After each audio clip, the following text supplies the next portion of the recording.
G'day and welcome back to another DB Legends video. In this video we are going to take a look at how you can get your hands on a red event exclusive Vegeta who's pretty decent. So this is the Rising battle obviously for the Vegeta, or green coat Vegeta I guess as some people like to call him. And basically there are 50 stages of this event. We are going to complete the event with an entirely free-to-play team, and you are able to red star or fully 9-star this Vegeta using the event and then doing the subsequent missions. During the course of the event, you will receive a key per stage, along as also receiving some Rising Souls. By the time you finish the event, you will be able to 100% Vegeta. So he's pretty cool. There are a whole bunch of battle bonus characters. If you can use them, please do. But I will be completing the event entirely free to play with only event exclusive units. We're going to be using the stock standard team that I use for the majority of my free to play events. And also we are going to be making some minor alterations. Now Vegeta will alternate between types. He will go from red to blue to yellow to purple to green, back to red, back to yellow, back to blue, back to green, back to purple. So essentially, there's no real way to build the team to kind of only focus on one type. You can change every single stage if you wish to have a fully type based team if you do want to, but it's not necessary because you can entirely finish the event with just using the same team. You just need to make sure that your team is essentially pretty solid. Like here we look and everything's looking relatively decent. We've used that free to play team. You've now started the event and you've obtained the ability to use Vegeta. Now Vegeta is not necessary except for one stage, which we'll take a look at later on. But yes, once you've done that, you'll receive a key. Now, you need 50 of these keys to unlock the Vegeta missions. You can only do this once you have finished the event. These missions are pretty straightforward, the majority of them being using stamina, using teams of different types or units of different types, getting equipment medals. These missions do not fade away, and you can easily complete them over time. So your main focus is to finish the Rising Rush event itself, so that you can obviously get the Chrono Crystals, but also so that you can get the nice red event exclusive Vegeta. As you will see, it'll keep going up in battle, but you will get a special stage every 5 stages that will actually have challenges. Those challenges are always time based and they're very simple, just to complete the event in under 130 or so seconds. Very, very straightforward. I suggest altering your team so that you include one of each type. I'm going for an all event exclusive based team build here. You can see I'm going to switch in 2 blue units. That's just to help out at the red phases. And then I'm going to be switching in a red unit for the green Goku as well. And so that's just going to basically enable us to cover every single type. And you'll be more than fine from then on. Like I said, essentially this stage, he's going to be changing his type every every level, basically. So, yeah, pretty much 100%. A lot easier to do with a team that has a lot of options. Of course, you want to focus on units like these ones that all give event exclusive boosts, because that's going to just aid you the most. Considering you'll be buffing eventually the Vegeta when you have to place him in the team. Now, as I mentioned before, you can place whichever unit you want. If you have battle bonus units, I suggest using them. It's going to make the experience go faster.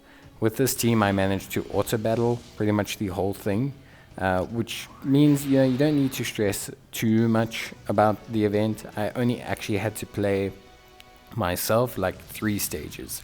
So you don't have to like play every single stage. You can just kind of get along with it and be perfectly fine. As you can see, the first couple stages are super quick. We finished that in absolutely smoldering time. So you don't need to stress too much about the event up until the latter stages, and then even at that point you should be more than fine.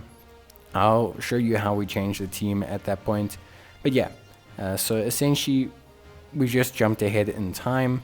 As you can see, we're now at level 30. So for some reason, specifically at level 30, they require you to use the Vegeta unit. So at this point, you should have your Vegeta around 4 stars.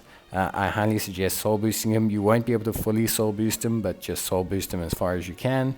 And you should be able to give him gear. The reason you want to give him gear is because you really do need to kind of really push Vegeta as much as you can. This stage can be a little bit tricky. If you run a team like this, you shouldn't have too many problems, but the opposing Vegeta can do a lot of damage. So it is imperative that you make sure you don't really get comboed too much by him. You'll see just now I get comboed by him, and you will see my health drops quite substantially because of it. So I do suggest that you basically avoid getting comboed as best you can. Try and combo him yourself through his first bar, and then ideally you want to use the Rising Rush to finish off his second phase pretty smoothly. Like, you shouldn't really have that many issues. You will see here I get comboed pretty close to death, which is not always great, but yeah, you do want to obviously break him, and then what you want to do is you want to try and make sure that you get the Rising Rush, and that's going to help you out the most. So you'll see I make sure I get the Rising Rush, I get the combo, I hit the Rising Rush, and then if your Rising Rush goes through, you'll be able to finish everything up and you'll be more than fine. So it is a little bit more challenging than the other stages. I do suggest you play it. It will make your life a lot easier. Other ways you can help out is by running a more Vegeta clan-centric team. This is the only stage where you have to only use Vegeta. So it is the only stage whereby you kind of one-on-one like that, and then the rest of the stages go back to being that you're allowed to use 3 units. So just that stage specifically you want to be aware of.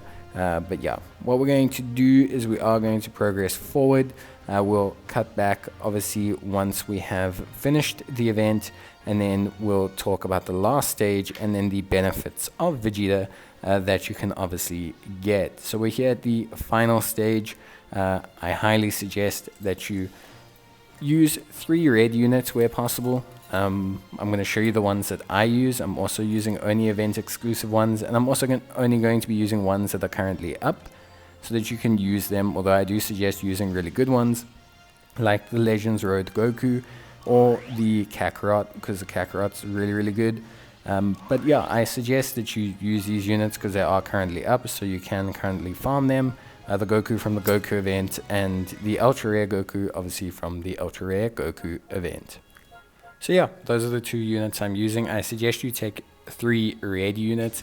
It's not always entirely needed. Obviously, maybe you've got battle bonus characters and you'd prefer to use them, but I'm going to use 3 red units because I'm only sticking to the Vegeta. Now the red Broly is actually also an event exclusive unit. I just have not farmed him. I will do a video on his event one day when it's back out. But essentially, yes, you can use that Broly as well. It's highly suggested. He is very good for this stage. So if you do have him, please make sure that you do use him. And yeah, pretty much straightforward from here.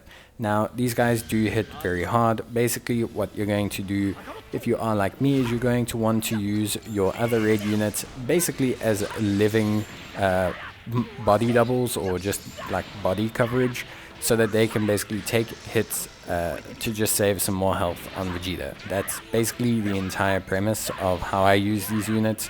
I do not really use them for anything else. Their damage is markedly a lot less than Vegeta's. Their output is just a lot worse than Vegeta's as well. So realistically, there's no need to consider using other units. So basically, I just use them to take some damage, switch them in, just so that obviously they can soak up some hits from Goku, from Vegeta. I find that Goku was a lot harder than Vegeta. I'm not entirely certain why that was. Maybe it was just the way the AI played while I was facing Goku. But yeah, for me, I found that Goku was way harder than Vegeta, whereas Vegeta was a lot smoother a ride. It could just be how they function, could just be that the Vegeta unit, the AI, kind of wasn't too dandy. But yeah, essentially Goku for me, a lot more difficult. It might be different for you, it's just going to depend on yourself. You can build whatever team you want to take on the stage. Like I suggest, you don't need to use event exclusive units. In fact, it's highly suggested that you don't use event exclusive units because, of course, you want to have the easiest time possible. Now, in terms of Vegeta himself, the unit is a little bit aged, maybe not necessarily the greatest unit, but he does give Vegeta clan health, and he still will be very usable as a event exclusive unit that will help you fill out your box for things like the Ultra Space-Time Zenkai event, or the Space-Time Ultra Zenkai event, whatever it's called. I can never really remember the exact name, but yeah, you essentially will have a much better time facing those events if you diversify and expand your box. And so things like this, where you can pick up a RED Vegeta that's pretty decent, are always going to be events that are going to help you out and that are going to be worth your time. Now, it is quite a bit of a grind. I do suggest that you set yourself up to be good and comfortable, and that you just basically autoplay up until this point. So just make sure that you can autoplay and then get here, and then you can basically clear it out. Once you do this, you will be able to unlock the missions, and the missions will reward you the remaining 7 stars of Vegeta. These missions, which you'll see now when I go to unlock them, are very straightforward, and you should complete most of them over time quite easily. So you shouldn't really have an issue, but if you do, obviously you can just try and hyper focus them, although I really don't think it's necessary. As you can see, we have finished Vegeta here, managed to 7-star him, which is fantastic. His health ability is very helpful. Health is one of those abilities that's underrated because it is incredibly helpful in things like PvP, or in just any event. Having more health means it's a lot harder for you to die, basically. So that is the Vegeta event. We're now just going to cut across to the missions. Remember, you will need 50 keys to be able to kind of unlock these missions. You can find them under the events tab. I keep going to the special tab, but it's the events tab, and you'll see them here. They give 7,000 or 6,999 Z power, and so you'll be able to do that, and then bam, you should have Vegeta. And you also get a nice little bunch of chrono crystals along the way, which is always pretty appreciated. It's a nice way to earn some free chrono crystals, especially during the anniversary at this time. Maybe you're looking to restock for a final attempt at Goku. It's going to be entirely up to you, but the missions are very straightforward. As you can see, just using characters of every different color, you should be able to easily get these done doing a whole bunch of the other events or just your daily missions. But yeah, that is pretty much it for me, guys. So I hope you enjoyed the video. If you did, you can leave a like on it, or you can leave a comment, and I'll try and get back to you. But that's it from me, so I'll see you guys in the next one. So until then, take care, stay safe, and as always, see you guys next time. So bye.